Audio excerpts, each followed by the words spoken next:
لیکن پاکستان کی معیشت، پاکستان کے مسائل ہم سب کے ہیں. یہ میسج یہ ہم سب نے اکٹھے بیٹھ کر دینا ہے. اگر ان کی سوچ میں یہ میچورٹی آ جائے تو یہ پاکستان کے لیے بہت بہتر ہوگا. ٹھیک ہے، آپ کہہ رہے ہیں کہ جب آپ لوگ بیٹھ سکتے ہیں تو ان لوگوں کو بھی آپ کے ساتھ بیٹھنا چاہیے، لیکن وہ تو قمر الاسلام صاحب وہ لوگ بھی بیٹھے ہیں آپس میں، چکزئی صاحب اور تحریک انصاف والے اور باقی جو سیاسی جماعتیں ہیں، مینگل صاحب کی جماعت، وہ بھی بیٹھے ہیں. انہوں نے بھی ایک نیا الائنس بنایا ہے. آپ کو لگتا ہے وہ تو کہتے ہیں کہ جی ہم سڑکوں پہ آئیں گے، احتجاج کریں گے، کوئی چیلنج بنے گا آپ کے لیے؟ اصل اچنبا ہی یہی ہے اچھا کہ اب کیا اچکزئی صاحب کا چادر اوڑھنے کا سٹائل جو ہے وہ کوئی تبدیل ہو گیا، جس کا مذاق اڑایا جاتا تھا، یا کو پاکستان میں ایندھن کی قیمتیں جو ہیں وہ کم ہو گئی ہیں. اب سوال تو یہ ہے کہ فیصلہ یہ جو والا ہے، یہ قیادت اس جو احتجاجی تحریک ہے اس کی اچکزئی صاحب کریں گے، مولانا فضل الرحمان صاحب کریں گے، یا مینگل صاحب کریں گے، یا عمران خان صاحب خود کریں گے. تو یہ بنیادی طور پر یہ ایک مذاق اڑوایا ہے، اڑایا گیا ہے کہ جس طریقے سے ابھی کچھ ماہ پہلے، بلکہ آج بھی، وہ اگر آپ خیبر کے پی کے وزیر اعلیٰ صاحب کا بیان سنیں مولانا فضل الرحمان صاحب کے بارے میں، ابھی یہ پچھلے ہفتے میں تواتر سے بیانات آتے رہے. کبھی وہ کہتے ہیں جی وہ اپنی قیمت بڑھانا چاہتے ہیں، کبھی وہ کہتے ہیں کہ جی یہ مطلب بڑے عجیب و غریب ایسے جو ان کے مولانا صاحب کے اور ان کے فالورز کی جو کچھ جذبات کو سٹل مجروح کیے جا رہے ہیں.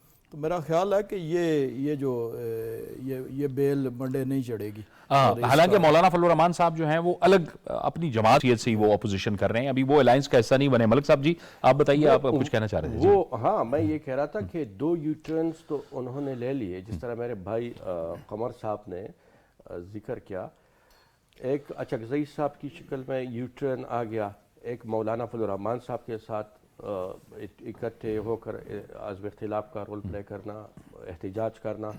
اب تیسرا یو ٹرن ہے، یہ بھی لے لے، ہمارے ساتھ معیشت اور سی پیک اور لائن آرڈر پہ آپ بیٹھ جائیں تاکہ ملک دنیا کو ایک پیغام بیچ سکے. بحیثیت پاکستان ہم ایک کچھ اچیو کر سکے ان چیزوں کے لیے. تو امید ہے، اور یہ کوارڈینیشن بہت ضروری ہے ملک صاحب، کیونکہ خیبر پختونخوا ایک بار پھر دہشت گردی کا شکار ہو رہا ہے. اب ہم دیکھ رہے ہیں کہ دوبارہ واقعات تیزی سے بڑھ رہے ہیں، کراس بارڈر افغانستان سے دوبارہ در اندازی ہو رہی ہے. تو صوبے کو وفاق کے ساتھ بیٹھ کے ان معاملات کو آگے لے کے جانا ہوگا. آپ کے ملک کے اندر جب پولیٹیکل سٹیبلٹی ہوگی تو انویسٹمنٹ آئے گی، ادارے آپ سے بات کریں گے، آئی ایم ایف آپ سے صحیح طریقے سے بات کرے گا، دوسرے ممالک آپ کے امداد کے لیے آئیں گے، اور آپ کو آپ کے جو بیرونی در اندازی ہے دہشت گردی کی شکل میں، اس کی بھی روک تھام ہو جاتی ہے. لیکن آپس میں جب آپ لڑائی میں پڑتے ہیں تو اس گھر میں ہر طرف سے پھر وہ لوگ جو ہے وہ دشمن ممالک، دشمن عناصر وہ در اندازی بھی شروع کرتے ہیں تاکہ ڈی اسٹیبلائزیشن کو اور پران چڑھائے اور اس ملک کو نقصان پہنچائے. تو یہ پتہ نہیں، میں کبھی کبھی سوچتا ہوں کہ ایک ملک دوست بندہ یہ کبھی نہیں کر سکتا کہ وہ آپ کے معیشت پہ، آپ کے لائن آرڈر پہ وہ کمپرومائز کرے. میں نے جس طرح کہا کہ یہ ملک ہم سب کا ہے، صرف اکیلے پیپلز پارٹی یا مسلم لیگ نون کا نہیں ہے. تو اس لیے جب سب کا ہے تو سب کو بیٹھنا پڑے گا. اگر کوئی یہ کہتا ہے کہ نہیں یہ ملک میرا نہیں ہے تو پھر تو ٹھیک ہے، تو پھر وہ ملک دشمنی کرے، پھر وہ معیشت کے لیے نہ بیٹھے، پھر وہ لائن آرڈر کے لیے نہ بیٹھے، پھر وہ آئی ایم ایف کو خط لکھے. لیکن اگر ملک کا دعویٰ ہے تو پھر ملک کو ایسا ہی رکھنا ہے جس طرح اپنے گھر کو بندہ رکھتا ہے. قمر الاسلام صاحب، ہم سیاسی استحکام کے ساتھ ساتھ معاشی استحکام کی جانب بھی جا رہے ہیں، کیونکہ عوام کی یہی توقعات ہیں آپ سے. یہ بالکل ایسے ہی جی. آپ اس کے انڈیکیٹرز کی میں بات کروں گا، دعووں کی بات نہیں کروں گا. سب سے بڑا انڈیکیٹر آپ کا جو ہے وہ کرنسی ریٹ ہوتا ہے. تو آپ دیکھیں کہ کرنسی ریٹ سٹیبلائز ہوا ہے پچھلے کچھ عرصے میں، اور یہ انہی پالیسیوں کی وجہ سے ہوا ہے، یہ کوئی جادو یا چھو منتر سے نہیں ہوا. پھر دوسرا اس کا جو ہوتا ہے وہ سٹاک ایکسچینج ہوتی ہے. تو سٹاک ایکسچینج کی بڑھوتری اور ریکارڈ بلندی پہ گیا ہے، یہ بھی اس اعتماد کا مظہر ہے جو اندرونی سرمایہ کاروں نے اور بیرونی سرمایہ کاروں نے اس معاشی نظام پہ جو ہے وہ اس کو شو کی ہے. اور تیسری بات یہ ہے کہ اس وقت جو انٹرنیشنل ہیں انڈیپینڈنٹ آبزرورز معیشت کے میدان میں جو ہیں بلومزبرگ ہے یا دیگر ادارے, ان کی جو رپورٹس ہیں, مثلا اب تو جو ورلڈ بینک کی رپورٹ آئی ہے اس میں بھی انہوں نے مہنگائی کی کمی کی طرف اشارہ کی ہے کہ جو ریکارڈ 44-42% پہ پچھلے عرصے میں تھی وہ اب تقریباً 21-22 کا آج کی ہے, اور انہوں نے کہا جی کہ یہ 12.5 جی مزید آنے کا امکان ہے, بالکل اسی آئندہ 12% یعنی تناسب کم ہونے بالکل ٹھیک. تو یہ 3-4 انڈیکیٹرز ہیں جو یہ ظاہر کرتے ہیں کہ ہم معاشی استحکام کی طرف جا رہے ہیں اللہ کے فضل. بالکل ٹھیک ہے, بہت بالکل ٹھیک ہے. وقت ختم ہو گیا. بہت بہت شکریہ انجینئر قمر الاسلام صاحب, ملک عظمت خان صاحب آپ کا. اور حکومت کہتی ہے کہ وہ سیاسی استحکام کے ساتھ ساتھ معاشی استحکام بھی حاصل کرنے کی کوشش کر رہی ہے, لیکن اس کے ساتھ ساتھ ظاہر ہے اپوزیشن کو بھی اپنا جمہوری اور پارلیمانی رویہ اختیار کرنا ہوگا. غیر جمہوری رویوں سے اس کو کچھ حاصل نہیں ہوگا. ایک بریک کا وقت ہوا چاہتا ہے, بریک کے بعد پروگرام جاری رہے گا.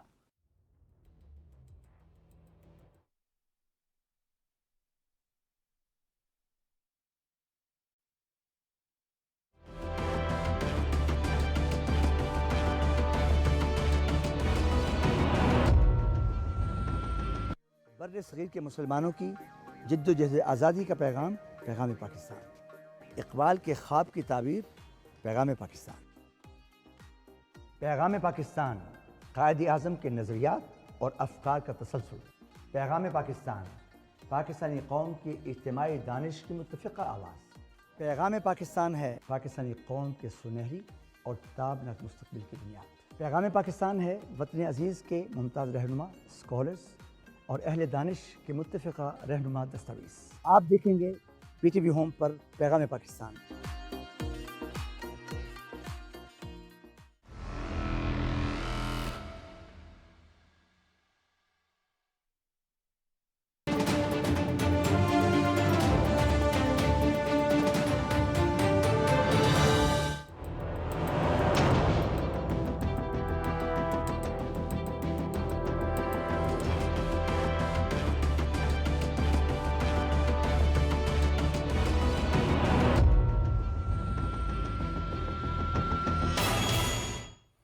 بریک کے بعد ایک بار پھر ناظرین آپ کو خوش آمدید کہتے ہیں, اور اب ہم بات کریں گے انتہائی اہم موضوع پہ, فیک نیوز کے حوالے سے. ڈس انفارمیشن, پروپیگنڈا, جعلی خبریں, مس انفارمیشن, یہ کیا ہے؟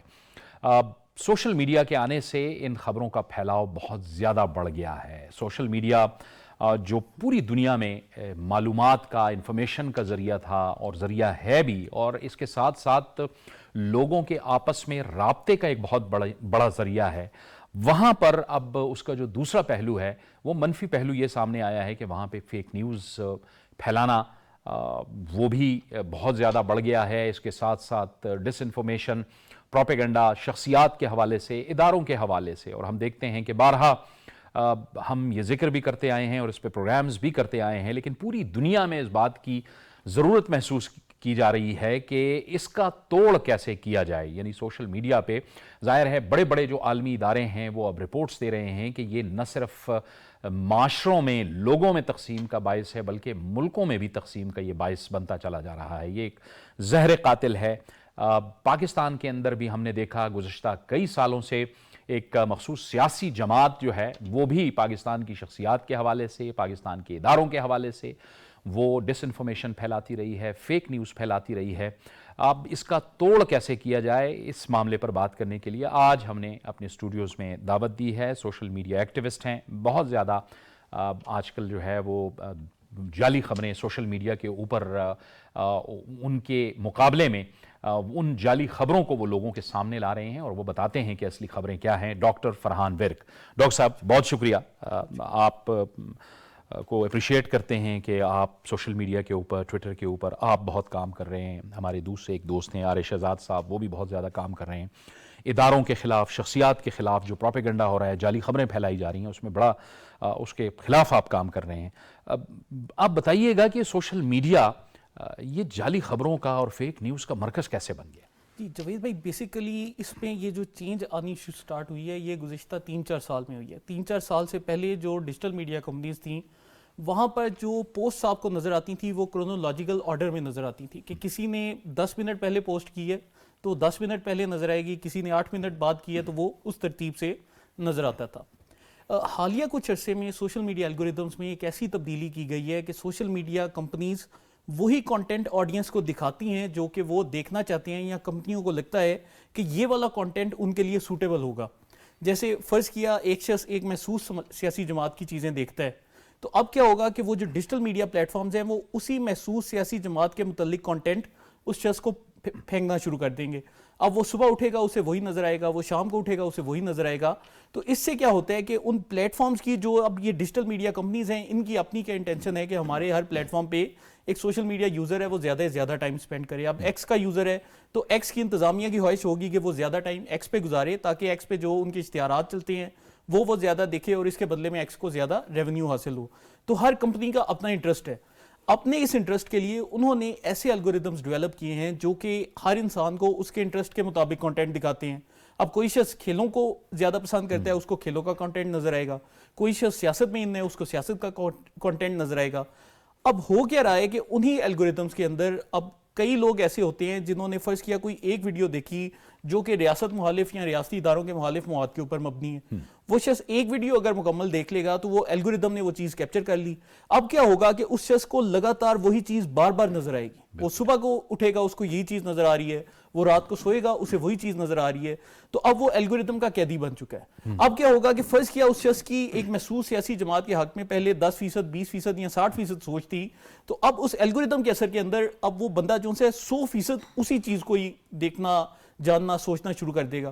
اور اس وجہ سے وہ جو بندہ ہے وہ آہستہ آہستہ پولرائز ہوگا اور انتہا پسندی کے اوپر معاملہ چلا جائے. یعنی کہ عام صارف کو یہ نہیں پتا کہ اس کے جو احساسات ہیں, اس کی جو عادات ہیں اور اس کے جو رویے ہیں ان کو کمرشل مقاصد کے لیے کنٹرول کیا جا رہا ہے. جی دیکھیں, کہا جاتا ہے نا کہ دنیا میں کوئی بھی چیز مفت نہیں ہوتی.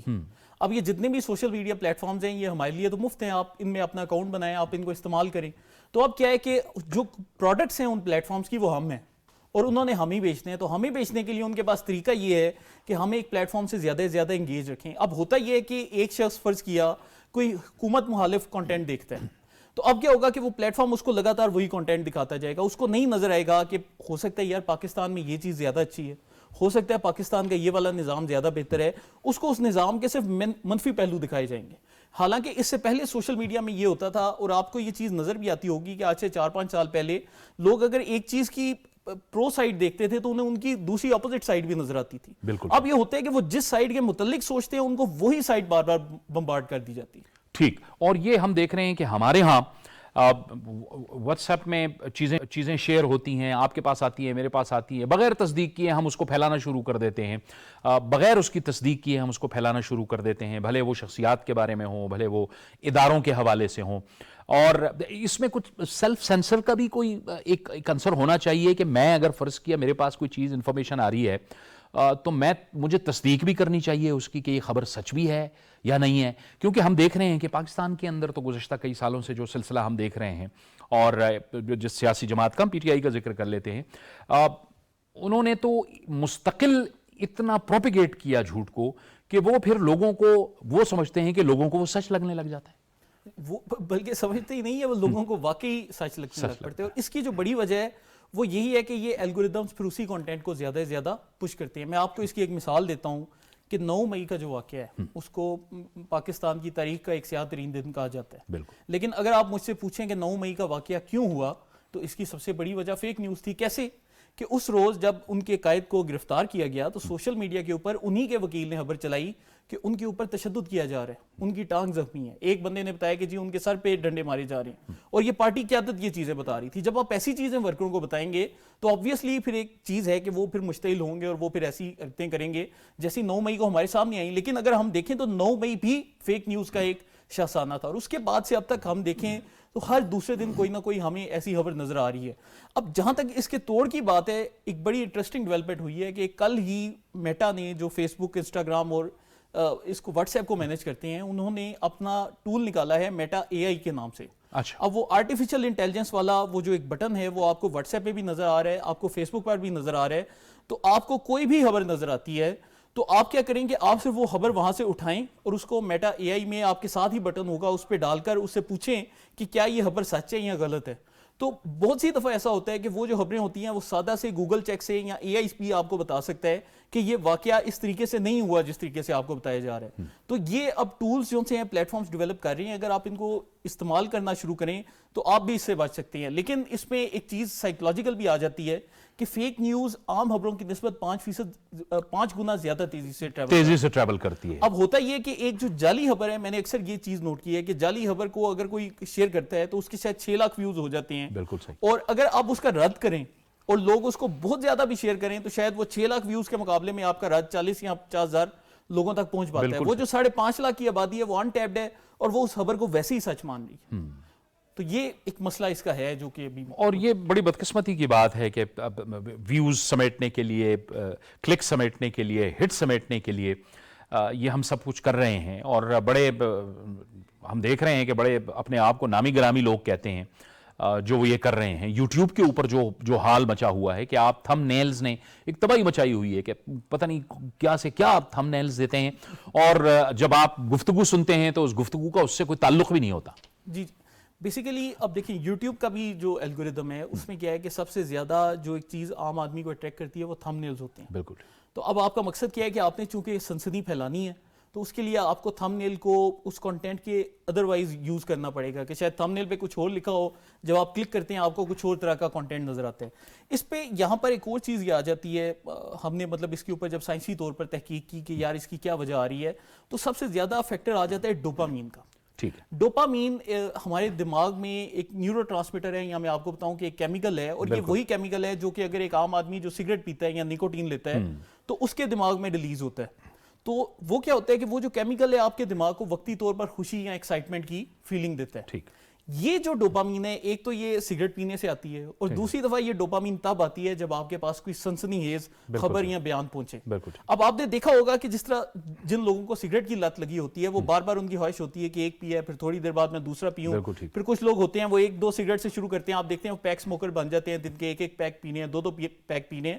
تو اب کیا ہوتا ہے کہ ہمارا دماغ بھی وقت کے ساتھ ساتھ ایک چیز سے امیون ہوتا جاتا ہے کہ فرض کیا شروع میں اتنی ڈوپامین سے وہ ایکسائٹ ہو جاتا تھا, تو اب کچھ وقت کے بعد اس کو زیادہ ڈوپامین چاہیے. بالکل. اب زیادہ ڈوپامین کے لیے آپ کو جو سینسیشنلزم ہے اس کی مقدار بھی بڑھانی پڑے گی. بالکل. اب اس وجہ سے آپ اگر دیکھیں جس طرح آپ نے محسوس پارٹی کا ذکر کیا, اگر آپ ان کے لیڈروں کے بیانات کا بھی ذکر سنیں تو کئی بیانات ایسے ہیں جو کہ عام آدمی کی عقل میں نہیں آتے کہ یار یہ کیا بیان ہے. جیسے حالیہ آپ نے سعودی عرب کے اوپر ایک بیان سنا ہوگا, پھر کل ایک لیڈر نے فرمایا کہ جی عمان ایئر بیس میں ہمارے متعلق پلاننگ کی جا رہی ہے.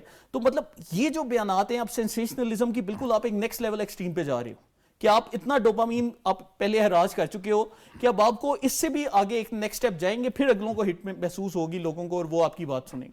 یہ ہم ایک جماعت کی بات کر رہے ہیں, لیکن جو باقی پاکستان کی سیاسی جماعتیں ہیں آپ کے خیال میں جو حکومت میں ہیں, ان کے بھی سوشل میڈیا سیلز کو بڑھانا ہوگا تاکہ ان کی جو پرفارمنس ہو وہ بھی ایکٹیو ہوں, متحرک ہوں, اور سچ باتیں یعنی سچ کی بھی تو بمبارڈمنٹ ہونی چاہیے نا. آپ سچی خبریں اتنی بھر دیں کہ جھوٹ کی اس پہ گنجائش نہ رہے, تو ان کو بھی اپنے سیلز کو متحرک کرنا زیادہ بہتر ہے. جاوید بھائی جب آپ گورنمنٹ میں آ جاتے ہیں نا تو ایک نیچرل ٹینڈنسی ہوتی ہے کہ پاکستان کے عوام نے آپ پہ کرٹیسائز کرنا ہے. بالکل صحیح. تو یہ ایک ریالٹی رہے گی.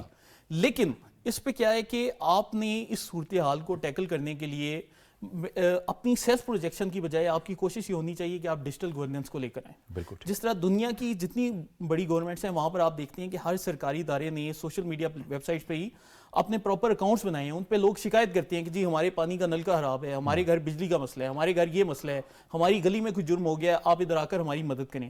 اب ہوتا یہ ہے کہ وہ جتنی بھی سوشل میڈیا اکاؤنٹس ہیں ان اداروں کے, وہ سوشل میڈیا پر اگر متحرک رہیں, لوگوں کو فوراً جواب دیں, تو سارا ایک عام آدمی کو بھی نظر آ رہا ہے, آپ کو بھی نظر آ رہا ہے, مجھے بھی نظر آ رہا ہے کہ لوگوں کے مسائل حل ہو رہے ہیں. بالکل. تو اس وقت سوشل میڈیا ٹیم سے زیادہ جو ایک گورنمنٹ کی ضرورت ہے وہ ہے ڈیجیٹل گورننس کی, کہ آپ ایک عام آدمی سے سوشل میڈیا لیول پر انٹریکٹ کریں. لوگوں کو جب اپنے مسئلے حل ہوتے نظر آئیں گے تو وہ پھر ایسے بیانیوں کے اوپر نہیں جائیں گے, وہ پھر دیکھیں گے کہ ہاں یار ہمارا کام ہو رہا ہے اور یہ پلیٹ فارمز ہمیں رسپانس کرتے ہیں. تو جب تک آپ لوگوں کے ساتھ ایک ڈیجیٹل گورننس لیول پر انگیجمنٹ نہیں کریں گے تب تک اس کا پھر اثر آپ کو نہیں آئے گا. بہت بہت شکریہ ڈاکٹر فرحان ویک صاحب آپ کا, اور بڑی اہم بات آپ نے کی کہ ڈیجیٹل گورننس پہ ہمیں جانا ہوگا. اور ظاہر ہے کہ سچی خبر, اصلی خبر, فیک کی تصدیق ہمیں کرنی چاہیے, اور یہ ایک آزادی صحافت کے لیے بہت بڑا خطرہ ہے. یعنی میں کیوں ایک غلط خبر دوں گا, فیک نیوز دوں گا, اپنے جو دیکھنے والے ہیں, اپنے سننے والے ہیں, ان کو میں گمراہ کروں گا. کہ یہ نہ تو اخلاقی طور پر میرے لیے بہتر ہے اور نہ ہی قانونی طور پہ میرے لیے بہتر ہے۔ یہ تھا ہمارا آج کا پروگرام۔ جاوید اقبال کو اجازت دیجیے، اللہ حافظ۔